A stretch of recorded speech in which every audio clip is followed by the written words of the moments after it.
Bom dia, boa tarde, boa noite, não importa aí o horário que você esteja assistindo a nossa aula, eu espero que você tenha uma aula excelente, que você grave todo o nosso conteúdo e consiga a sua aprovação aí no tão esperado exame de ordem. Para quem não lembra de mim, eu sou a professora Mariana Moreira Neves e a gente vai falar hoje de sanções e infrações disciplinares da OAB. Você já deve ter uma noção aí do que se tratam as infrações e qual sanção é para cada tipo de infração. Mas a gente sabe que no dia da prova a gente costuma confundir esses dois aí, porque às vezes a gente acha que uma infração é muito grave, merece uma sanção um pouco mais grave e no fim das contas é o contrário. Então é por isso que eu reforço aqui a importância de vocês fazerem as questões. Tudo bem? Então, a gente vai terminar essa aula aqui, vai fazer mais um bloco e, por último, a gente tem o bloco de questões. Então, não deixem de fazer as questões para vocês irem se acostumando como a OAB cobra o conteúdo na prova. Então, vamos lá. O rol de sanções e infrações, ele é um rol taxativo. O que quer dizer isso? Que só pode acontecer aquilo que está escrito na lei. Não pode ser elencado ali, no caso concreto, nenhum outro tipo de infração e nenhum outro tipo de sanção. Então, não é um rol exemplificativo, como a gente costuma ter aí em outros casos. Aqui, trata-se então de um rol taxativo. E o nível da gravidade da conduta do advogado vai ser muito importante. Por quê? Porque quanto mais grave for a infração, mais grave vai ser a sanção. Porém, existem alguns casos que pra gente a infração é muito grave e a gente vai querer ali então, no nosso inconsciente, dar uma sanção, mais grave ainda, né? Então, às vezes, a sanção que é imputada mesmo, ela não é tão grave quanto a gente esperaria que ela fosse. Então, a gente sempre tem que estudar isso de uma maneira clara, fazer quadros, para você ir gravando aí, escreve à mão no seu caderno qual o tipo de infração e qual o tipo da sanção que vai ser recebida então. Vamos lá? As infrações, elas estão previstas aí no artigo 34 do Estatuto. Então, pega o seu Estatuto e acompanhe a leitura comigo. Inciso 1º. Exercer a profissão quando impedido de fazê-lo ou facilitar por meio ou seu exercício aos não inscritos, proibidos ou impedidos. É aquela coisa, né, gente, que a gente já tratou nas outras aulas, quando trata de impedimento, de incompatibilidade, da pessoa que não está inscrita, que às vezes a pessoa se formou em direito, é bacharel, mas não fez o exame da OAB. Então ela não pode exercer a advocacia, não pode exercer os atos privativos de advogado. E é disso, então, que o inciso 1º do artigo 34 vai tratar como uma infração. 2. Manter a sociedade profissional fora das normas e preceitos estabelecidos nesta lei. Por exemplo, gente, você era uma sociedade individual e agora passou a ser uma sociedade coletiva, né, com mais de um sócio. E aí como que faz? Tem que registrar na OAB, tem que fazer outro ato constitutivo, porque não vai mais ser a mesma sociedade. Então, não pode atuar aí de maneira irregular quanto à sua sociedade, não importa ela, uma sociedade realmente com vários sócios ou uma sociedade simples. 3. Valer-se de agenciador de causas mediante participação dos honorários a receber. Aqui tinha um espacinho, gente. Então, você não pode ser um agenciador de causas, não pode indicar aí os seus colegas para ter uma participação, para se dar bem no processo de outro, tudo bem? 4. Angariar ou captar causas com ou sem a intervenção de terceiros. 5.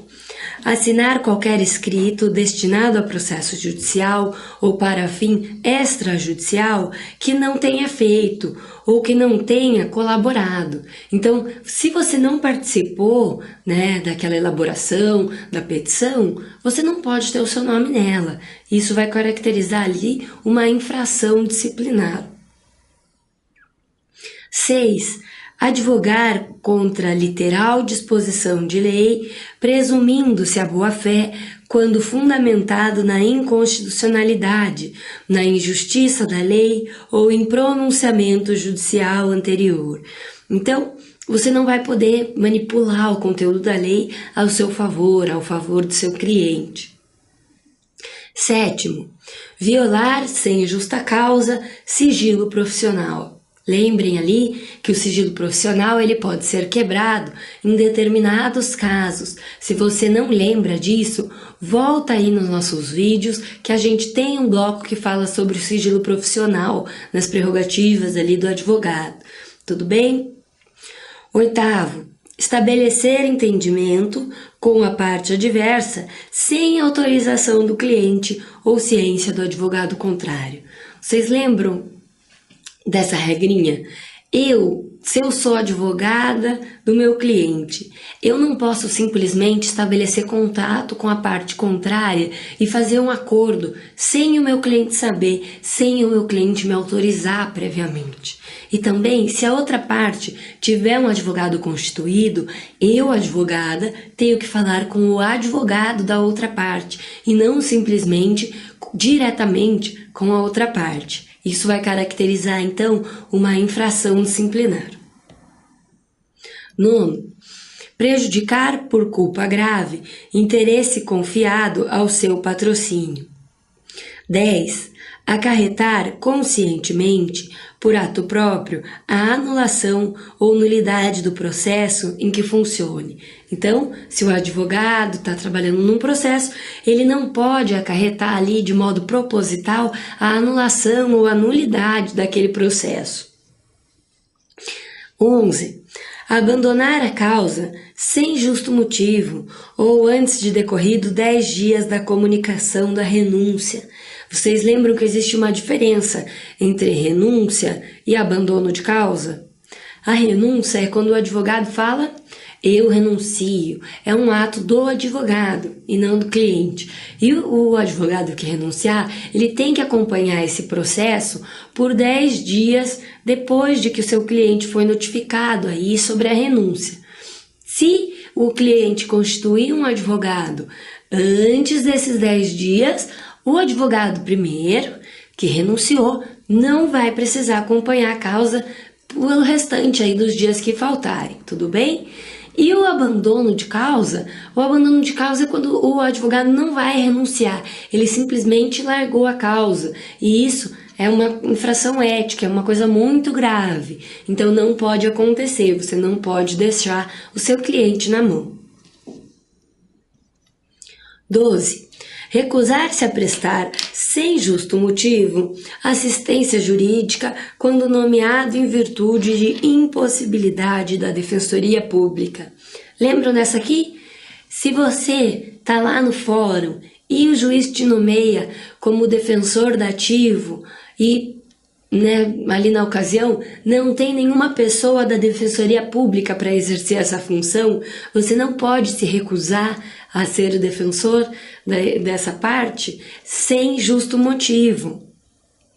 Então não esqueçam disso. 13. Fazer publicar na imprensa, desnecessária e habitualmente, alegações forenses ou relativas a causas pendentes. Lembrem aí de publicar, lembro de publicação, de publicidade. A publicidade tem que ser moderada. A gente não pode sair falando na empresa, sobre as causas que a gente está atuando, sobre os nossos clientes. Não pode expor o cliente. Tudo que acontecer ali na imprensa tem que ser de modo informativo. E quando o advogado for prestar ali alguma informação sobre o próprio caso do cliente, tem que tomar muito cuidado. Vejam as nossas aulas aí sobre publicidade da advocacia. 14. Deturpar o teor de dispositivo de lei, de citação doutrinária ou de julgado, bem como de depoimentos, documentos e alegações da parte contrária, para confundir o adversário ou iludir o juiz da causa. Então, não pode deturpar o que está escrito na lei, na doutrina, na jurisprudência, não pode deturpar o conteúdo do depoimento da parte, nem das testemunhas, para você se prevalecer, para você conseguir ali algum benefício no final do processo. 15. Fazer em nome do constituinte, sem autorização escrita deste, imputação a terceiro de fato cometido como crime. O que é isso daqui, gente? O seu cliente vai até o seu escritório e conta a versão dos fatos que ele entende como verdadeira. E aí, você acredita que o que ele contou para você é, na verdade, um crime, que aconteceu um crime por parte de terceiro. Então, na sua petição, você muda as palavras do seu cliente e alega que esse terceiro cometeu de fato um crime. Mas não foi exatamente isso que o seu cliente te falou. Pode? Pode isso acontecer na prática?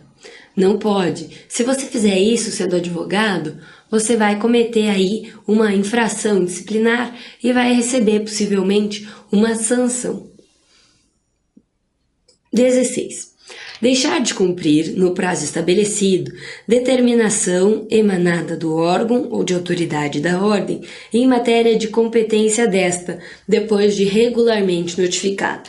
Então, se a ordem notifica você para que você cumpra com alguma obrigação, você tem que cumprir no prazo estabelecido. Essa aqui é tranquila, né, gente? Vamos para o 17. Prestar concurso a clientes ou a terceiros para a realização de ato contrário à lei ou destinado a fraudá-la. Então, é claro, esse daqui a gente não precisa fazer maiores esclarecimentos. Você não pode advogar em contrário à lei ou fraudando a lei. 18. Solicitar ou receber de constituinte qualquer importância para aplicação ilícita ou desonesta. Esse aqui também, né, gente? Falou em ilícito, desonesto, não pode ter relação aí com a conduta do advogado, senão vai sofrer uma sanção. 19. Receber valores da parte contrária ou de terceiro relacionados com o objeto do mandato, sem expressa autorização do constituinte. Então, você não pode receber da parte contrária nenhum tipo de valor, não pode receber o objeto da causa sem prestar autorização para o seu cliente. 20. Locupletar-se por qualquer forma à custa do cliente ou da parte adversa, por si ou interposta pessoa. Então, você não pode se locupletar aí em razão do seu cliente. 21. Recusar-se injustificadamente a prestar contas ao cliente de quantias recebidas dele ou de terceiros por conta dele. Faz parte aí do dever de prestar contas do advogado. Reter abusivamente ou extraviar autos recebidos com vista ou em confiança. Isso aqui também fácil, né, gente? Não pode extraviar os autos, não pode reter os autos por tempo maior do que o estabelecido pelo cartório. 23. Deixar de pagar as contribuições, multas, preços e serviços devidos ao AB, depois de regularmente notificado a fazê-lo. Por que isso, gente? Porque a OAB, ela vive simplesmente do dinheiro ali das contribuições obrigatórias. Então, a gente tem que pagar a OAB para que ela funcione. Ela não é um órgão público, ela não recebe uma verba pública para se manter sozinha. Então, se você é notificado para pagar, você tem que pagar. 24. Incidir em erros reiterados que evidenciem inépcia profissional. Esse aqui, é claro, se você não é um bom advogado, se você está sempre fazendo uma mancada ali, outra aqui, e alguém te denuncia na OAB, você pode receber uma sanção, porque isso é uma infração. Mas pensem aqui, ó, que é um erro só que o advogado já vai receber uma sanção? Não, tem que ser erros reiterados. Por quê? Aí sim você vai ver que o advogado não cometeu um erro, não deixou algo passar, e sim que ele não está apto a exercer a profissão. 25. Manter conduta incompatível com a advocacia. Então, gravem aqui, conduta incompatível com a advocacia. E o que vai dizer isso daí então? O que é essa conduta incompatível? Vai ser ali a prática reiterada de jogos de azar, não autorizada por lei, a incontinência pública e escandalosa e a embriaguez ou toxicomania habituais. Então, lembrem que eu falei para vocês, né? Cuidado com as festas. É uma brincadeira, gente, só para vocês gravarem isso. Que, ó, embriaguez habitual, o uso, né, de outros tipos de entorpecente de modo habitual, jogo de azar, etc. Então, você vai poder sim sofrer uma infração, vai sofrer uma sanção por parte aí da OAB, caso você incida aí num processo judicial, né? Judicial não, gente, desculpa. Um processo disciplinar. Então, isso vai ser aqui, no que diz no artigo 25, a conduta incompatível com a advocacia. Por quê? Porque o advogado ele tem que ter conduta ilibada, ele tem que ser idôneo. Não se esqueçam dessas palavrinhas. 26. Fazer falsa prova de qualquer dos requisitos para a inscrição na ordem dos advogados. Lembram que quando a gente passa no exame de ordem, a gente tem que apresentar vários documentos lá na OAB para comprovar que a gente está apto. Então, vai ser ali a demonstração do diploma e vários outros requisitos. Se você fizer uma prova falsa, se você forjar algum documento que a OAB exige, para ver se você vai receber a carteirinha, se você vai ser inscrito nos quadros da ordem, você vai incorrer em infração disciplinar. 27. Tornar-se moralmente inidôneo para o exercício da advocacia. A gente acabou de falar. Idôneo é ser honesto, ser confiável. Então, inidôneo é quando você não é mais confiável, não é uma pessoa honesta para exercer a advocacia. 28. Praticar crime infamante. 29. Praticar o estagiário antecedente de sua habilitação. Então, o advogado não pode deixar o estagiário fazer as coisas sozinho, não pode deixar ele exercer atos privativos de advogado. E aqui a prática do crime infamante, voltando rapidinho ali no inciso 28. Vocês lembram o que é o crime infamante? O crime infamante, ele é aquele que causa repúdio perante a sociedade. E quais são as sanções, então, para essas infrações disciplinares? Vamos pegar aí o estatuto, abri-lo no artigo 35 e acompanhar aqui a nossa aula. Lembrem que a leitura do estatuto, do regulamento e do código são muito importantes para vocês se acostumarem com a redação, porque às vezes na prova vai cair exatamente o que está escrito no artigo, ou então eles mudam um pouquinho para fazer com que a alternativa esteja então incorreta. Presta atenção nisso, não vai deixar de gabaritar ali a matéria de ética por um deslize. Agora é a hora da gente errar, hora da gente estudar, hora da gente aprender. Então, não tenha preguiça. Então, as sanções, elas são divididas ali em 4 modalidades. A censura, a suspensão, a exclusão e a multa. A gente vai falar de cada uma delas em apartado, começando, então, pela mais leve até a mais grave. A gente sabe ali que a censura é a mais leve, a suspensão vai ser o meio termo e a exclusão vai ser a mais grave das sanções.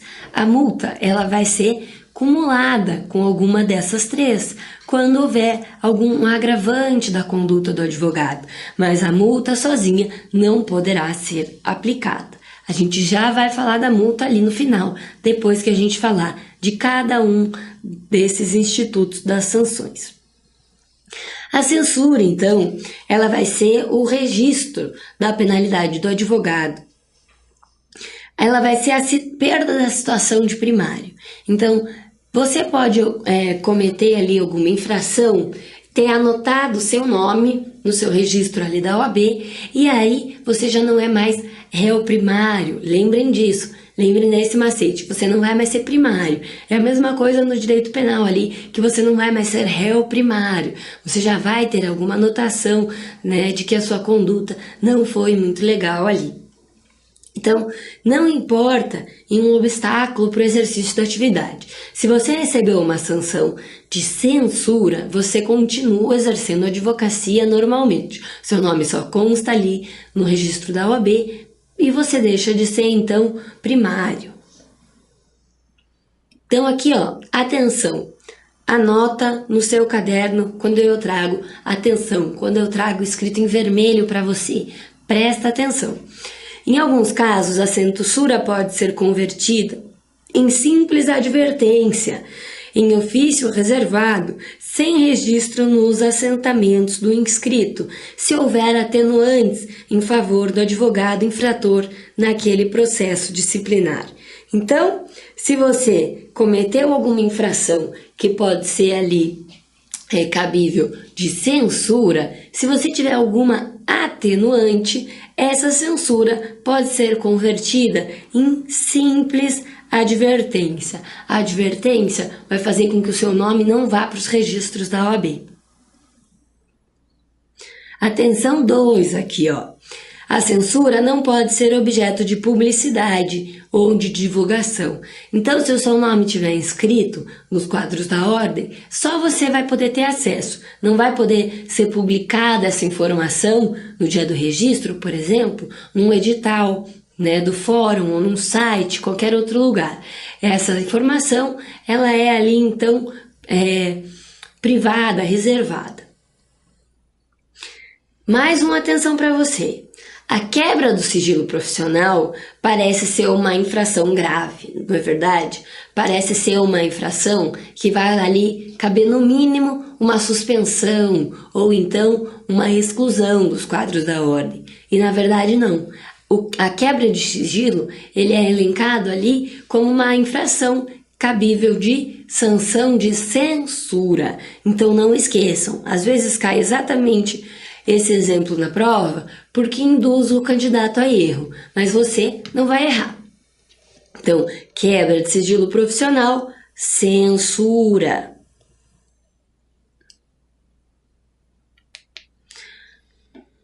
A quais casos, então, a gente pode saber que a sanção de censura é aplicada? Então, gente, são vários. A gente vai acompanhar aqui o artigo para vocês não errarem. Então, o que acontece? O artigo 36, ele vai dizer para vocês o seguinte: é aplicável no caso de censura, né, as infrações definidas no inciso 1º ao 16 e o 29 do artigo 34. Então, você pausa aí agora o seu vídeo, volta ali a leitura que a gente já realizou aqui no começo, pega o seu estatuto, volta nesses incisos e faz a leitura. Anota no seu caderno, faz um quadrinho e coloca lá censura para tais infrações e elenca elas. A gente não faz isso aqui com vocês para não perder tempo, até porque eu já li elas com vocês aqui agora há pouquinho e para não ficar muito repetitivo. Mas não deixa de fazer esse trabalho aí no seu caderno, não deixa de realizar isso na sua casa para você gravar e no dia da prova não ter erro. E o inciso 2º do artigo 36. A censura, então, vai ser aplicável nos casos de violação a preceito do Código de Ética e Disciplina. E o terceiro, Violação a preceito desta lei, quando para a infração não se tenha estabelecido sanção mais grave. Então, se não tem uma sanção mais grave estabelecida para essa infração, vai ser a sanção de censura que será aplicada aí. E a suspensão? Então, fecha aí esse quadradinho. A gente falou de censura, agora a gente vai mudar o assunto, continua falando de sanções disciplinares, mas a gente vai falar da sanção de suspensão. Às vezes a gente fala tudo tão corrido aqui para vocês que parece que a gente está falando da mesma coisa. Às vezes você se distraiu, olhou aí seu telefone, pegou um café, foi fazer alguma outra coisa, mas está escutando a aula. E aí quando você volta realmente para parar e prestar atenção de verdade, você já perdeu o conteúdo, já acha que a gente está falando de outra coisa ou a gente está falando ainda da mesma coisa. Então, presta atenção aqui comigo. São poucos minutinhos que podem garantir a sua aprovação no exame de ordem. Vamos lá. A suspensão, então, ela vai ser aquela sanção meio termo. Não é tão leve quanto a censura e não é tão grave quanto a exclusão dos quadros da ordem. A suspensão vai fazer o quê? Suspender o exercício da advocacia dessa pessoa que cometeu a infração por um determinado tempo. Então, vai ser a interdição do exercício profissional em todo o território nacional. Então, não é simplesmente no território ali onde a pessoa tem a ordem, né? Por exemplo, eu tenho a OAB do Paraná. Então, se eu cometer alguma infração, a Mariana ali cometer alguma infração cabível de suspensão, eu vou estar suspensa para exercer a advocacia não só no Paraná, mas em todo o território nacional. Pelo prazo de 30 dias a 12 meses. Então, vamos pensar aqui que é um mês a um ano? Não, gente. São 30 dias a 12 meses. Não esqueçam. Não vai poder exercer, então, aquela pessoa que estiver suspensa, nenhuma atividade privativa de advogado. Não é só que ela não pode advogar ali nos juízos do território nacional. Ela não vai poder exercer também, por exemplo, a consultoria, a assessoria, porque também são atividades privativas de advogado. Se a pessoa exercer a advocacia, né, em qualquer uma dessas modalidades, enquanto ela estiver suspensa, ela pode incorrer aí em exercício ilegal da profissão. Opa, desculpa, gente, pulei aqui. Vamos lá. Exercício ilegal da profissão. A suspensão, ela não vai te ausentar de pagar a anuidade da OAB. Você não vai poder exercer, mas você vai continuar ali pagando a anuidade da OAB. E a exceção vai ser, então, quando a gente recebe uma suspensão por prazo indeterminado. Ué, professora Mariana, não era só 30 dias ou 12 meses e até 12 meses?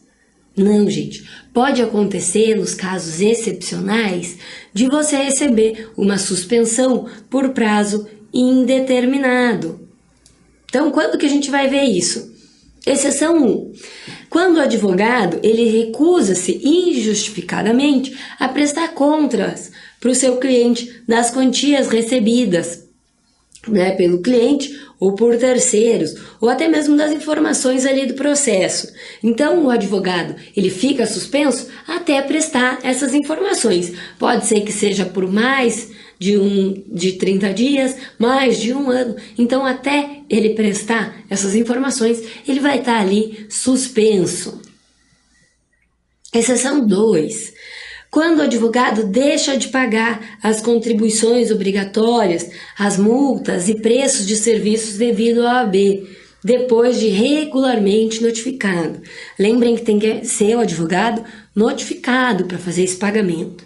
Então, quando que vai ser encerrada aí essa suspensão? Quando o advogado pagar a sua dívida que ele tem com a OAB. Inclusive, ele tem que pagar a dívida com correção monetária. Anota aí no seu caderno.